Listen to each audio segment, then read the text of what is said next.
బ్రహ్మార్పణమ సృష్టి యావత్తు ఉన్న బ్రహ్మానికి బ్రహ్మం నమస్కరించుతూ బ్రహ్మమ్మకి అనేక నమస్కారములతో బ్రహ్మమే ఈ సాంగత్యం చేసుకుంటుంది. ఉన్నదంతా బ్రహ్మమే అయ్యింది. బ్రహ్మం ఏమంటున్నారంటే, నీ ఆలోచన విధానాన్ని ఎప్పుడు కూడా మార్చుకోవాలి. నువ్వు తేలికగా నీ విధి అంతా అయిపోతూ ఉంటుంది. లోపల నువ్వు ఇంకా తీవ్రంగా నువ్వు బ్రహ్మంగా మిగులుతూ ఉండాలి. అప్పుడు బ్రహ్మే స్థితిగా అందుతుంది. నువ్వు ఎలా ఉన్నావో నీకు తెలుస్తుంది కాబట్టి, నీ రోజంతా నువ్వు ఎలా గడపాలో నీకే తెలుస్తుంది కాబట్టి, నీ ధ్యాస పెట్టుకుని నీకు కుదిరినప్పుడు ధ్యానం చేసుకుంటా పరమాత్మగా అలా లయమవుతూ ఉండాలి. అంటే మరుపు అనేది రాకూడదు. బ్రహ్మం మరుపు అనేది అసలు రాకూడదు. ఉన్నది అదే అనే గుర్తింపుతో ఉండాలి. గుర్తింపు అంటే ఈ దేహాన్ని మనం వాడుకుంటున్నాం అంతే. ఇది నేను కాదు కదా, నేను దీన్ని వాడుకుంటున్నాను. మరి ఇది నిరంతరం కూడా అలా మీతో మీరు మనతో మనం అలా ఉంటా, అలా బ్రహ్మంగా హాయిగా అలా ఉండమంటున్నారు. అంటే నువ్వు దేని ధ్యానింతే నీ గమ్యాన్ని చేరతావో దాన్ని ఎలా నువ్వు గమనించుకోవాలి. దేన్ని చేరాలి నువ్వు అంటే బ్రహ్మాన్ని చేరాలి. బ్రహ్మం అంటే ఏంటి? అంతటా ఉన్నదే, అందరిలోని ఉన్నది, అంతటా ఉన్నదాన్ని బ్రహ్మం అంటున్నాం కదా. మరి నువ్వు ఎప్పుడూ కూడా ఎల్లవేళ సర్వదా సాక్షిభూతుడిగా నిలబడినప్పుడే నువ్వు బ్రహ్మాన్ని ధ్యానించినట్టు. అక్కడ ధ్యానం అంటే ఏంటి? ఒక పదార్థం ఎప్పుడు యథార్థం నుంచి కదా ఈ పదార్థం అంతా వచ్చింది. మరి ఆ యథార్థం ఎవరో? పరమాత్మే. వాడే పరమాత్మ, వాడే బ్రహ్మము, వాడే ఆత్మ స్వరూపం. ఆ ఆధారంగా ఎప్పుడైతే నువ్వు అధిష్టానంగా నువ్వు ఉన్నావో అంటే స్వయం జ్యోతి స్వరూపుడు ఒక్కడే. అక్కడి నుంచి ఎప్పుడైతే నువ్వు నిర్వికారంగా నిరాకారంగా ఉన్నావో, మిగులుతున్నావో సాక్షిగా, అక్కడ స్థిరంగా ఉండగలుగు. స్థిరంగా ఉండటమే నీ స్వరూపంగా నువ్వు అప్పుడు మిగలగలుగుతావు. నువ్వు నిత్యంగా ఎప్పుడూ ఉన్నావు కదా. ఆ ఎప్పుడూ ఉన్నది ఎవరో? నేనే. అది నేనే అయి ఉన్నాను. అదే ఆత్మస్వరూపం. నన్ను దాంతో మిగలమంటున్నారు కదా. మరి ఆనందం నాకు, ఈ స్వరూప ఆనందం నాకు ఎలా లభించింది అంటే, ఆనందంగా ఉన్నదే అది కదా. మరి నువ్వు కొత్తగా ఆనందాన్ని కొని తెచ్చుకుంటున్నావు. ఈ జరిగేది ఎవరో, ఎక్కడి నుంచి అంటే అదంతా పరమాత్మ నుండి అనేసి మనకు వెంటనే అది రావాలి, ఆ గుర్తింపు రావాలి. లోపల అలా విశాలంగా ప్రతి అణువు తానే, ప్రతిదీ ఒక్కటే అయి ఉంది అని మన లోపల మనం అలాగా స్మరణ చేయటం కాదు, ఉండటంలో ఉంటుంది. అది మౌనంగా ఉండాలి, నిశ్చలంగా ఉండాలి, ముక్తిగా ఉండాలి అని అనుకుంటాం కదా. ఆనందంగా ఉండాలి అని. మౌనం ఎలా వస్తుంది?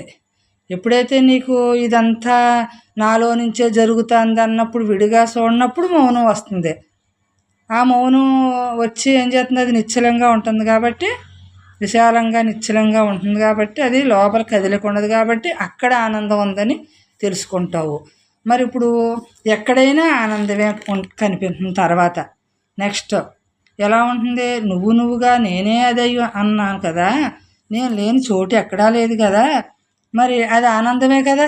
నేను లేని చోటు లేదంటే అదంతా ఆనందమే కదా. అలాగా మనం ఎప్పుడు కూడా ఏకాత్మ భావన పెట్టుకుంటే, అది నిలుపుకుంటే బ్రహ్మం మనకి దాన్నే ధ్యానింతా, దాన్నే లయం చేసుకుంటా, మన లక్ష్యం అదే కదా అని మన ధ్యేయాన్ని వదిలిపెట్టకూడదు. మనం సత్యం ఉన్నది అదే, దాని నుంచే ఇదంతా జరుగుతుంది. సత్యం నుంచే ఇదంతా జరుగుతుంది. ఉన్నదంతా అక్కడి నుంచే జరుగుతూ ఉంది కాబట్టి, దీనికి ఏమీ సత్తా విడిగా లేదు కాబట్టి ఉన్నదంతా తానే అని మనం అలా గ్రహించాలి. మనం ఆ బుద్ధితో అలా గ్రహించితే ఉంటే, మనం ఏకాంతం అంటే ఏంటి? ఎక్కడికో వెళ్తే ఏకాంతం కాదు, గృహస్థులో ఉండి కూడా ఏకాంతంగా మిగలొచ్చు. మనం ఎక్కడ ప్రయాణించినా, ఎన్ని గుళ్ళకి తిరిగినా, యాత్రలకే ఎన్ని తిరిగినా మనం ప్రశాంతంగా హాయిగా ఉండొచ్చు. అంటే ఈ శరీరం మనం ఉండగానే, మరి ఈ శరీరంలో ఎవరున్నారు? శివం ఉన్నాడు. మరి ఆ శివంగా మనం ఎక్కడికి వెళ్ళినా ఉండొచ్చు. శరీరమే నేను కానప్పుడు ఎక్కడున్నా తానే కాబట్టి ఎన్ని యాత్రలకు వెళ్ళు, ఎక్కడికి వెళ్ళు, నిన్ను నువ్వు మర్చిపోవు కదా. నువ్వు ఉండబట్టే కదా ఆ దేవుణ్ణి చూస్తున్నావు. నువ్వు ఉండబట్టే కదా ఈ యాత్రన్నీ జరుగుతుంది. నువ్వు ఉండబట్టే కదా నువ్వు తింటున్నావు, ఉంటున్నావు. నువ్వు ఉండబట్టే కదా అంతా జరుగుతుంది. ఆ నువ్వు ఉండబట్టే కదా అందరూ అలాగా హాయిగా ఉంటున్నారు. మరి నువ్వు ఉన్నావు కాబట్టి ఉన్నదంతా తానే. నువ్వు లేకపోతే తాను లేదు. ఈ తానుకి విలువ లేదు. నువ్వే ఉన్నావు కాబట్టి ఇదంతా తానుగా నీకు తెలియపడుతుంది. అలాగా మనకి ఈ భోగాలు, ఈ సుఖాల కోసం, ఈ దేహ సుఖాల కోసం చూసుకుంటే నువ్వంటే ఏంటో నువ్వు ఎప్పటికీ తెలవో. అంటే ఈ శరీరం నాది కాదన్నప్పుడే నువ్వు తృప్తిగా బతకగలవు ఆశ వదిలిపెట్టి. మరి శరీరమే నువ్వని భావించుకుంటే మరి ఆశలు, ఈ కోరికలు ఉన్నాయి కదా. శరీరం అనే నేనుకి ఉన్నాయి కదా ఇవన్నీని. మరి ఇవన్నీ ఈ శరీరానికి ఉన్నాయి కూడా ఎక్కడి నుంచి జరుగుతున్నాయంటే నీ నుంచే. నువ్వు ఉండబట్టే జరుగుతున్నాయి. అంటే సుఖంగా ఉన్నాను, నేను దుఃఖపడుతున్నాను అని అంటున్నావు కదా. ఎలా తెలియబడుతుంది నీకు? సుఖం ఎలా తెలియబడుతుంది, దుఃఖం ఎలా తెలియబడుతుంది? తిడితే మరి ఎందుకు ఆనందం ఉండట్లేదు? తిట్టకపోతే ఎందుకు ఆనందం కలుగుతుంది? అంటే నీ అహం నువ్వు పెంచుకుంటున్నావు అనమాట. నీకు తిడుతున్నారు, పొగుడుతున్నారు అని నీ అహాన్ని పెంచుకుంటున్నావు. అప్పుడే ఇప్పుడు మనం ఏం చేస్తున్నాం అంటే మన కళ్ళతో మనం చూడట్లేదు, ఇతరుల కళ్ళతో మనల్ని మనం చూసుకుంటున్నాం. కాబట్టి వాళ్ళు అలా ఉన్నారు, వీళ్ళు ఇలా ఉన్నారు, వాళ్ళు అలా ఉన్నారు, నేను అలా ఉండాలి అని అనుకుంటున్నాం. నేను ఎలా ఉండాలి, నేను ఆత్మస్వరూపంగా మిగలాలి అని ఇతరులు ఎవరూ లేరని అప్పుడు తెలుస్తుంది. ఇతరులుగా చూసావంటే, ఇతరుల దృష్టితో నువ్వు చూస్తున్నావు అంటే నీకు నువ్వే అడ్డం పెట్టుకుంటున్నావు. తిడితేనేమో దుఃఖపడుతున్నావు, పొగిడితే ఆనందపడుతున్నావు. అంటే ఇతరుల కళ్ళతో చూసుకున్నట్టే కదా. నీ కళ్ళతో నువ్వు చూసుకో. నీ లోపల ఎటువంటి భావన నువ్వు పెట్టుకుని ఎలా నువ్వు స్థిరపడతావో ఆ స్థిరం నుంచి నీకు జరుగుతుంది. అది ఎల్లప్పుడూ అది అక్కడ చిరునవ్వే. బ్రహ్మం ఎలా నవ్వుతున్నారు? ఎప్పుడు చిరునవ్వు ఎందుకుంది? తనకి ఏమీ లేదు, తానే అంతా కాబట్టి. ఇంకా చిరునవ్వు తప్ప ఇంకేముంది? సుఖం. ఎక్కడికి వెళ్ళారు? మన కోసం ఎక్కడికైనా వెళ్ళటం, మన కోసం మనల్ని తీసుకెళ్ళటం కోసం. అంతేగాని తనకి ఎక్కడున్నా సుఖ స్వరూపం అయ్యే ఉన్నారు. మరి మనల్ని మనం ఉద్ధరించుకోవాలంటే, మన ఆత్మసాక్షిగా మిగలాలి అంటే అప్పుడు మనం ఎప్పుడూ కూడా మనిషిని నేను ఆ మనిషికే సుఖం, ఈ మనిషికే సుఖం అంటున్నారు కదా. మరి అందరికీ సుఖ స్వరూపం అయి ఉన్నాం.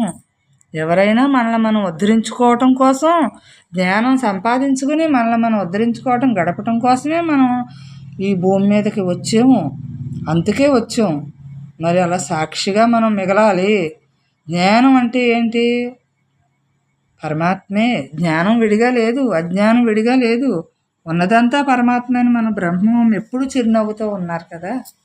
మరి ఉన్నదంతా పరమాత్మే అంటానికి ఎంత సాహసం చెయ్యాలి? ఎంత సాహసం అంటే తానే అదై ఉన్నాము అలా. ఇంకా అదే అదృష్టం మనకి. తానుగా ఉంటేనే అది అదృష్టం. అంతా సమానంగా ఉందనుకోండి, ఇంక దురదృష్టం లేదు, అదృష్టం లేదు. ఉన్నదంతా తానే.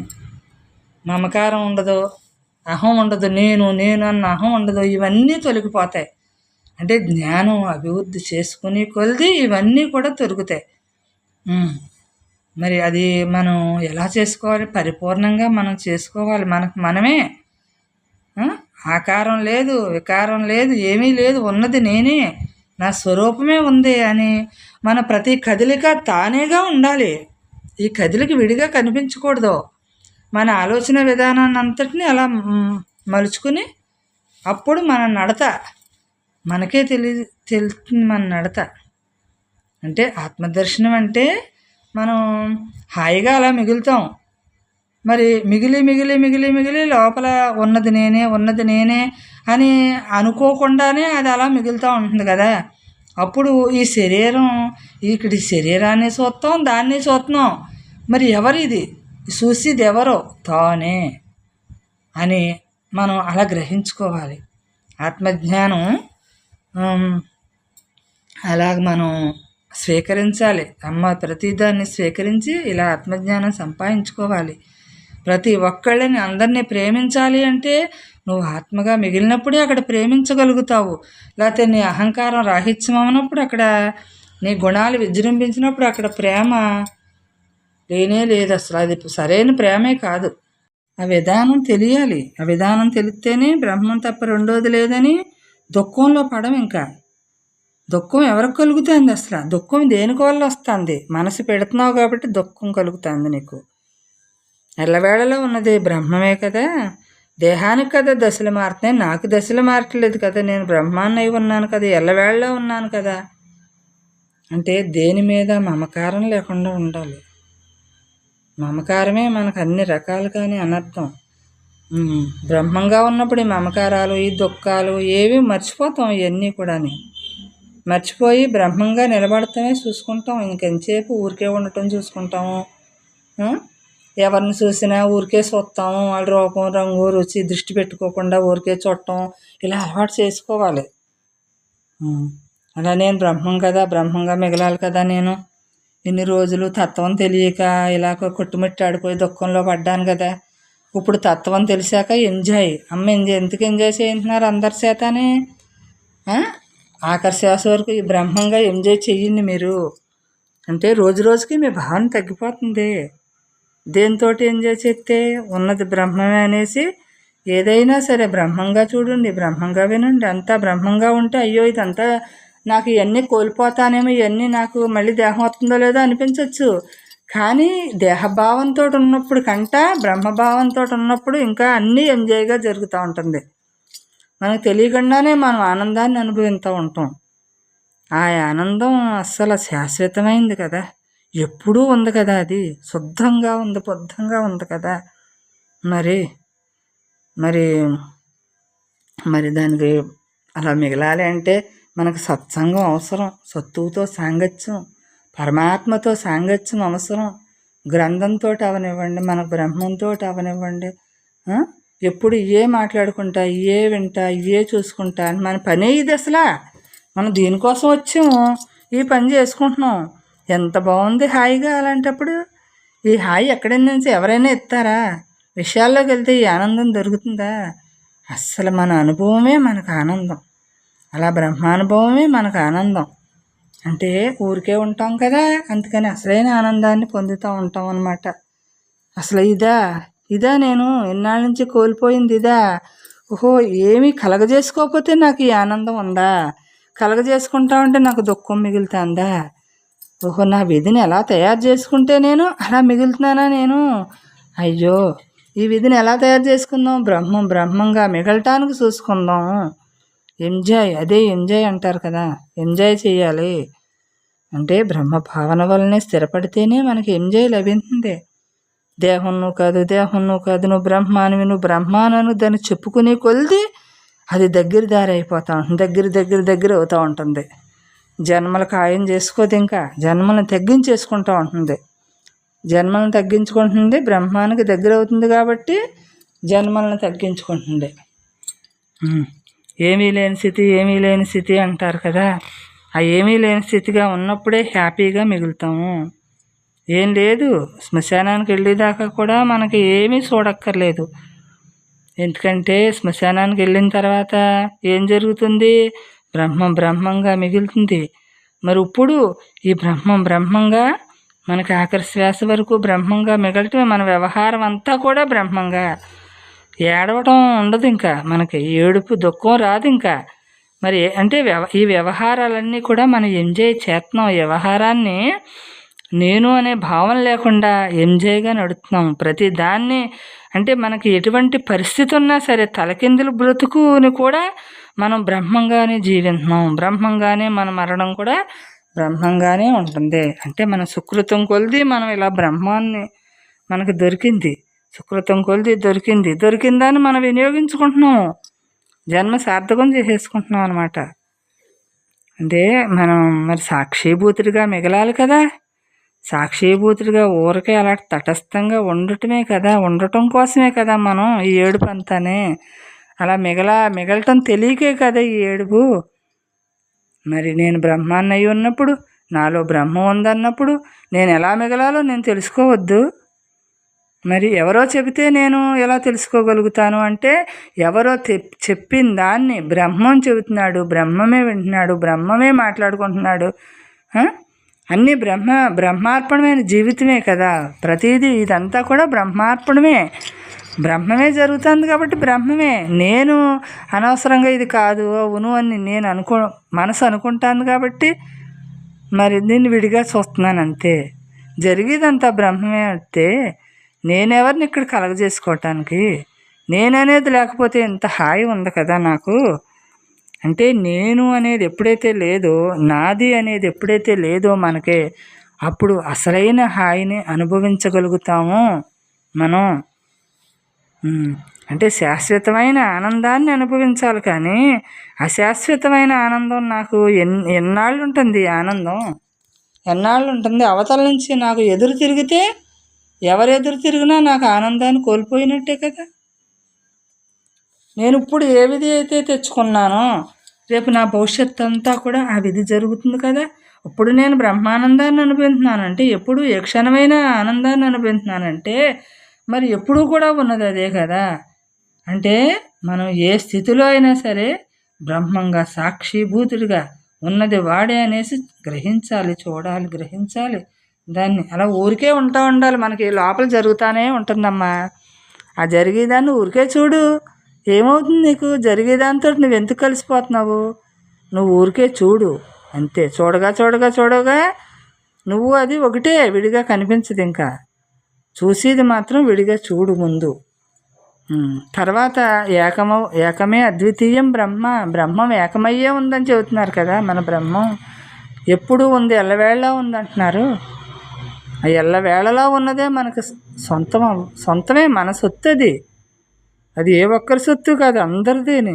అందరి సొత్తు, అందరూ ఒకటే కదా. అది ఎల్లవేళలా ఉన్న దాంతో అంటే బ్రహ్మానికి ఏమీ లేదు. మన పాపం మన పుణ్యంతో బ్రహ్మానికి సంబంధమే లేదు. ఇక్కడ ఏం తెచ్చుకుందో ఇది జరుగుతుంది. పుణ్యం తెచ్చుకుంటే ఒకలా జరుగుతుంది, పాపం తెచ్చుకుంటే ఒకలా జరుగుతుంది. బ్రహ్మానికి ఏమి సంబంధం అక్కడ? బ్రహ్మంగా సాక్షిగా అలా నిలబడి ఉన్నాడంటే ఇది తెచ్చుకున్నది ఇదే పడుతుంది. నేను తెచ్చుకున్నది నేను పడక ఇంకా వేరే వాళ్ళు ఎందుకు పడతారు? నేను తెచ్చుకున్నది నేనే పడాలి. నేను అని కలగజేసుకున్నాను కదా మరి ఇదంతానే అనేక జన్మల నుంచి. ఇప్పుడు నేను బ్రహ్మం అనేసి నిలబడుతున్నాను కాబట్టి నాకు ఈ కర్మలన్నీ వదిలిపోతాయి. కర్మలన్నీ వదిలిపోతే నాకు ఎంత హాయిగా ఉంటుంది. అంటే ఈ రుణాలన్నీ తెచ్చుకున్నవన్నీ తీర్చేస్తున్నాం అన్నమాట. ఇక్కడ ఎన్ని రుణాలు తీరిపోతూ ఉంటే తేలికైపోతూ ఉంటుంది. మరి ఈ జీవితం వెళ్ళేలాగా ఈ రుణాలన్నీ మనం ఇక్కడ తీర్చేసి వెళ్ళిపోవాలి. అప్పుడే బ్రహ్మంగా మిగులుతాం. ఇది తీరకుండా నాకే ఎందుకు వచ్చింది, నేను ఎందుకు ఇలాగా అనుకుంటా ఉంటే ఇంకో కొత్త సమస్యను పుట్టుకొస్తూ ఉంటుంది. మన సుకృతం కొద్ది వచ్చిన జన్మను మనం వేస్ట్ చేసుకోవద్దు. ఏమీ లేని దాంట్లో ఏమీ లేనట్టు ఉందాము, ఉన్న దాంతో ఏమో ఉన్నట్టుగా మిగులుదాము అంతే. అదే మన పని. అసలు మనం వచ్చిన పనే అది. హాయిగా మిగలాలి, అభ్యాసం చెయ్యాలి. మామూలుగా ఉండదు. ఇది చాలా బాగుంటుంది, హాయిగా ఆనందంగా ఉంటుంది. ఇది మనం ఊరికే చెప్పేసుకుంటున్నాం అన్నది కాదు అసలు. అని ఎన్ని మాట్లాడినా ఈ బ్రహ్మం గురించి అన్నీ తక్కువే. ఇంకా ప్రవాహంలాగా ఉంది. ఈ బ్రహ్మమే ప్రవాహం అంటే ఎంత నేర్చుకునేది, ఎంత హాయిగా ఉంటుంది. ఎంత నేర్చుకున్నా ఇంకా హాయే ఉంది. ఇంకా ఆ హాయి తప్ప రెండోది లేదు. రేయి లేదు, పగలు లేదు, నిద్రని కాదు. అంటే అన్నీ జరుగుతాయి, కానీ నీకు ఏది కలగదనమాట. ఏ భావన నీకు పుట్టదనమాట. హాయి ఉన్నంతసేపు కూడా మనం అలా మిగలమని మనకు బ్రహ్మమ్మ అనేక సార్లు అనేక ఇన్ని గ్రంథాలు ఇచ్చారు. నీ జన్మ ఎందుకు వచ్చిందో నీ జన్మ పని చేసుకోవే. జన్మను వేస్ట్ చేసుకోకమ్మా, వృధా చేయకమ్మా. వాళ్ళు వీళ్ళు అని ఎవరి మీద నువ్వు భావన పెట్టుకోకు. నీ మీదే నువ్వు, బ్రహ్మం మీదే నువ్వు పెట్టుకో. ఏకాత్మ స్వరూపంగా మిగలాలంటే నువ్వు బ్రహ్మం మీద విడివిడిగా లేని దాన్ని ఉన్నది ఒకటే అనేసి అది గ్రహించు. గుణాలన్నీ ఆటోమేటిక్గా, గుణం కూడా నీకెందుకు, గుణాలన్నీ ఆటోమేటిక్గా అయ్యే తొలుగుతాయి. నువ్వు బ్రహ్మంగా మిగిలితే అన్నీ అవే తొలుగుతాయి. నువ్వు భావన పెట్టుకోవటంలోనే ఉంది. భావనకు అతీతం అవ్వాలి నువ్వు. ఏ భావనైనా నీకు అడ్డం కలుగుతుంది. ధైర్యంగా ముందుకెళ్ళిపో, బ్రహ్మంగా మిగిలిపో. ఉన్నదే అదే కదా, ఉన్నది అదే కదా, లేనిది లేనట్టుగా ఉంది కదా, ఉన్నది అదే కదా అంటే విడివిడిగా మనం చూస్తున్నాం అంతే. మన మనసు, ఆ మనస్సు విడివిడిగా చూసేది అసలు మనస్సే కాదు కదా. ఉన్నది ఏకమై ఉంది. ఏకంగా ఉన్నదాన్ని విడివిడిగా చూస్తున్నావే నీ మనసు అని గ్రహించుకో. అంటే ఆ గుర్తింపుతోటి మనం ఎక్కడో ఏదో ఉంది, ఏదో చేసేయాలి నేను అంటే ఊరికే ఉండలేక ఏదో చెయ్యాలనేసి, నేను బతుకున్నాను కదా, నేను వెళ్ళిపోతానేమో, మళ్ళీ ఇవన్నీ చేసేయాలి, నా వల్లే జరగాలి, నా పిల్లలు ఏమైపోతారు నేను లేకపోతే అనేసి ముందు నుంచి బాధపడిపోయి ముందు నుంచి చచ్చిపోయినట్టు ఎందుకు, ఎప్పుడో చచ్చిపోయే ఉన్నాం. ఆత్మకి సావు ఎక్కడుంది, దేహం ఎప్పుడో అయిపోయే ఉంది. ఇప్పుడు ఉపాధి ఇలా నడుస్తుంది అంతే. అలా ఊరికే ఉంటే మనకెందుకు నాకెందుకు అనేసి ఊరికే ఉంటే ఏ గొడవ లేదు కదా. మరి ఊరికే ఉండలేమన్నమాట. ఊరికే ఉండలేని వల్ల నేను ఏదై ఉన్నానో దాన్ని గుర్తు చేసుకుంటూ ఉండాలి. నేను పరమాత్మని దానికి ఏమీ లేదు కదా, పరమాత్మకి ఏమీ లేదు కదా. మాట్లాడుతుంది ఎవరి నుంచి, పరమాత్మ నుండి కదా జరుగుతుంది. నేను లేను కదా అంటే మనకి ఏమవుతుంది అక్కడ, నేను లేను అన్నప్పుడు ఉన్నది ఉంటుంది అక్కడ, నశించిపోయేది ఉండదు. ఉన్నది ఎవరో నేనే, ఉన్నది పరమాత్మ ఎప్పుడూ కూడానే. అలాగా వీళ్ళు వద్దు నాకు వాళ్ళు వద్దు అనే భావన ఎందుకు పుట్టాలి? ఎవరు వద్దు మనకి? అందరూ బ్రహ్మస్వరూపాలే. వద్దంటానికి నువ్వెవరు, కావాలంటానికి నువ్వెవరివే? సంపేది ఎవరో, సచ్చేది ఎవరో? మరి అందరిలోనే ఉన్నదే, అంతటా ఉన్నదే ఒకటే పరమాత్మ అయినప్పుడు ఇక్కడ సంపేది ఎవరో, సచ్చేది ఎవరో? నేను లేకపోతే ఇదంతా జరగదు, నేను లేకపోతే ఇదంతా జరగదంటే నువ్వు పుట్టకముందు ఎవరు చేశారు? నువ్వు వెళ్ళిపోయిన తర్వాత ఎలా జరుగుతుంది? అదంతా నువ్వుంటేనే జరుగుతుందా అనేసి మనకు మనమే స్పృహతోటి ఉండాలి. ఆ స్పృహ ఉండాలి. అయ్యో నేను ఇలాగ ఆలోచన విధానం నాకు ఇలా ఉంది కదా, నా ఆలోచన విధానాన్ని ఇలా మార్చుకోవాలి. నేను మనసు లేని స్థితికి వెళ్ళాలంటే నాకు తగ్గట్టు పని చెయ్యాలి. చేస్తేనే నేను మనసు లేకుండా హాయిగా ఉంటాను. మరి బ్రహ్మం సత్సంగానికి వెళ్ళిన తర్వాత మనం ఎలా ఉంటున్నాం? ఆ వైబ్రేషన్ అంతా అందుతుంది. మనకి మనసు లేదు అంటున్నాం కదా. మరి ఎప్పుడూ అలా ఉండాలి కదా, ఎందుకు ఉండలేకపోతున్నాము అంటే అక్కడ అంతర్ముఖంగా ఉన్నాము, ఇక్కడ బహిర్ముఖంగా వచ్చేస్తున్నాం కాబట్టి ఉండలేకపోతుంది. అంటే మనకి మరి తైలధారలాగా జరగాలి బ్రహ్మభావన. నేను తప్ప రెండోది లేదనే భావన మనకి ఉన్నదే ఆ బ్రహ్మం. రెండో భావన ఉండకుండా ఉండటమే అప్పుడు బ్రహ్మంగా మిగులుతాం. రెండోదంటే ఏంటి? ఉన్నదంతా ఆత్మగా ఉండాలి, ఉన్నదంతా అదే ఉందని ఉండాలి. మరి అనంతతత్వం ఉంది కదా ఎప్పుడూని.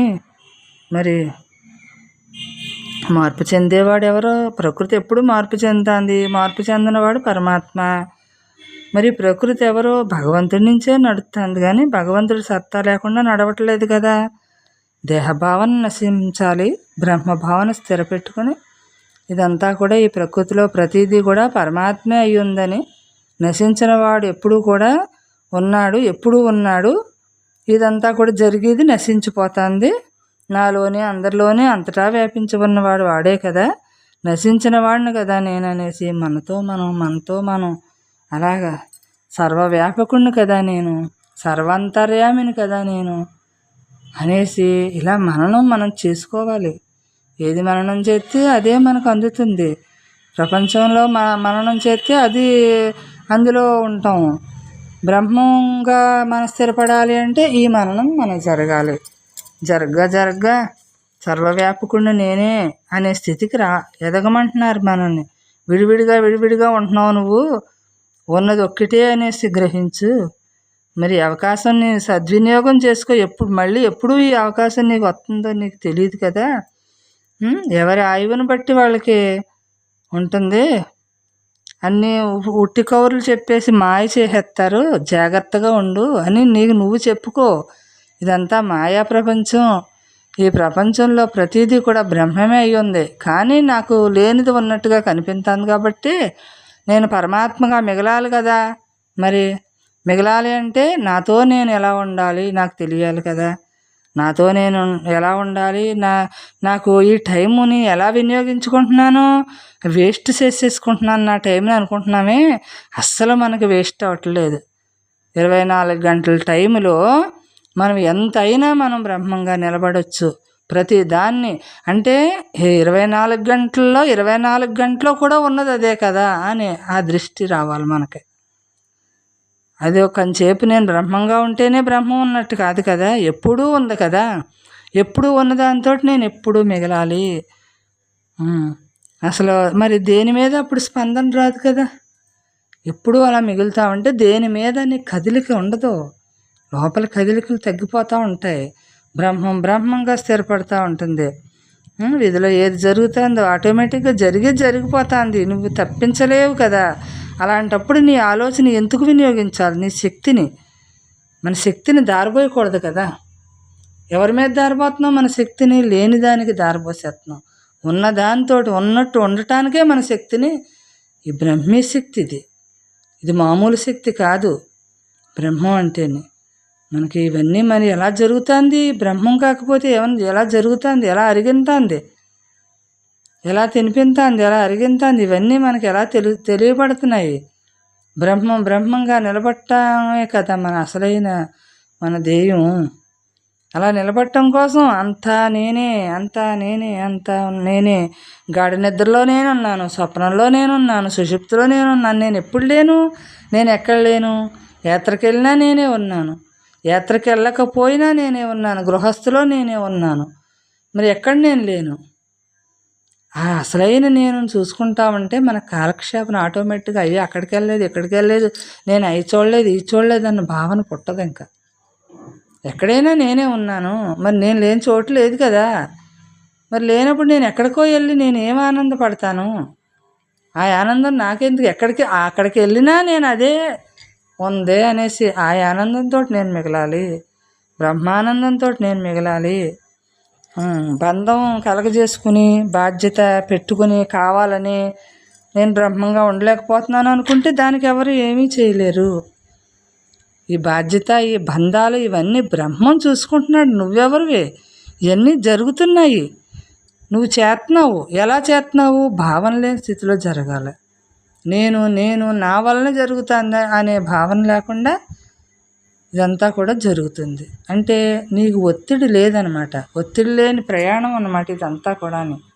మనసుకి ఒత్తిడి లేదు, మరి జరిగేది హ్యాపీగా జరుగుతుంది. మరి ఇలా చేయటం అంటే ఇప్పుడు బ్రహ్మవన్ని ఇంత చేస్తున్నారు అంటే మనసు లేని మాలనే కదా ఇదంతా జరుగుతుంది. అయితే ఎలా జరుగుతుంది ఇదంతా? ఎంత ప్రాసెస్ జరిగితే ఇవాళ ఇలాగా సత్సంగం, బ్రహ్మ సత్సంగం ఇలా నిలబడి ఇంతమంది ఇలాగ తయారవుతున్నారు. ఆ బ్రహ్మం యొక్క శక్తి, ఆ పవరు నడిపించింది. మరి మనం తెలుసుకోవాల్సింది ఏంటి? మన ఆ శక్తిని మనం వాడుకోవాలి. శక్తి నడిపించింది కదా, ఆ శక్తిని మనం ఎలా వాడుకుంటాము? ఆ శక్తి నిన్ను నడిపించుతుందనేసి ఆ స్పృహతోటి ఉండు. నువ్వు నడవట్లేదు, ప్రత్యేకంగా నీకు ప్రత్యేకత లేదు, ఉన్నది దానికే ప్రత్యేకత ఉందనేసి అలా మిగులు అంటున్నారు. అంటే మరి లోపల మనకి కల్మషం అనేది ఉండకూడదు. ఏ కల్మషం లేని స్థితే బ్రహ్మం, అదే శాంతి స్వరూపం. వాళ్ళు అది వీళ్ళు ఇది నన్ను డిస్టర్బ్ చేస్తున్నారు అన్నది లేదు అక్కడ. ఎవరు నిన్ను డిస్టర్బ్ చేస్తున్నారు? నువ్వే డిస్టర్బ్ అవుతున్నావు. అవతల వాళ్ళు డిస్టర్బ్ చేస్తున్నారు అంటున్నావు కదా. ఎవరు డిస్టర్బ్ చేస్తున్నారు అక్కడ? నీ మనసు నువ్వెందుకు కదుపుకుంటున్నావు? అక్కడ డిస్టర్బ్ జరుగుతూ ఉంటే నువ్వు కదుపుకుంటున్నావు కాబట్టి నన్ను ఎవరో ఇబ్బంది పెడుతున్నారు అనుకుంటున్నావు. అసలు ఎవరిని ఇబ్బంది పెట్టట్లేదు. మనల్ని మనమే కావాలని కలగజేసుకుని స్పందనలు తెచ్చుకుని మనం మనసు పెట్టుకుని ఇబ్బంది పడిపోతున్నాం అంతే. ఇక్కడ ఇబ్బంది పెట్టడానికి ఎవ్వరూ లేరు, వేరే వాళ్ళు లేరు అసలు. అని ఉన్నది నువ్వే అసలు ఏమీ లేదు. ఏది నిజమో? ఈ బంధం నిజమా? ఈ బాధ్యత నిజమా? మరి నిజం కాని దాన్ని పట్టుకుని నిజం అనేసుకుని బంధం ఏర్పరచుకొని నన్ను వాళ్ళు ఇబ్బంది పెట్టేస్తున్నారు, వీళ్ళు ఇబ్బంది పెట్టేస్తున్నారు. నీ లోపల కదా నువ్వు ఇబ్బంది తెచ్చుకుంటున్నావు. మరి నీకు తెలుస్తుంది కదా అది. మరి బయట ఎవరున్నారని నీకు ఇబ్బంది కలగజేస్తున్నారని నువ్వు బాధపడాలి. ఉం? నీకు బాధ లేనిది బాధ ఉందని కలగజేసుకుంటున్నావు అంటే నువ్వు ఆత్మస్వరూపం కదా. ఆత్మకేమన్నా ఈ బాధ బెంగ ఉందా? ఉన్నది అది తన నుండే జరుగుతుంది ప్రతిదీని. మరి ఇక్కడ ఎవరికి బాధలో బెంగలోనే అని మనం గ్రహించాలి కదా. ఉం? అంటే వైబ్రేషన్స్ మరి తెచ్చుకోవాలి మనం. ఆ శక్తి, ఆ పవర్ మనం సంపాదించుకోవాలి. పరమాత్మగా మిగలటం కోసం మనం లేనిది లేనట్టుగాని ఉన్నది ఉన్నట్టుగాని మిగలాలి. తప్పదు ఇంకెప్పటికైనా ఈ నడత నడవలసిందే. అదేదో ఇప్పుడే తెలిసినప్పుడు నడిచేస్తే మనకి ఇంక ఇబ్బందే కలగదు కదా.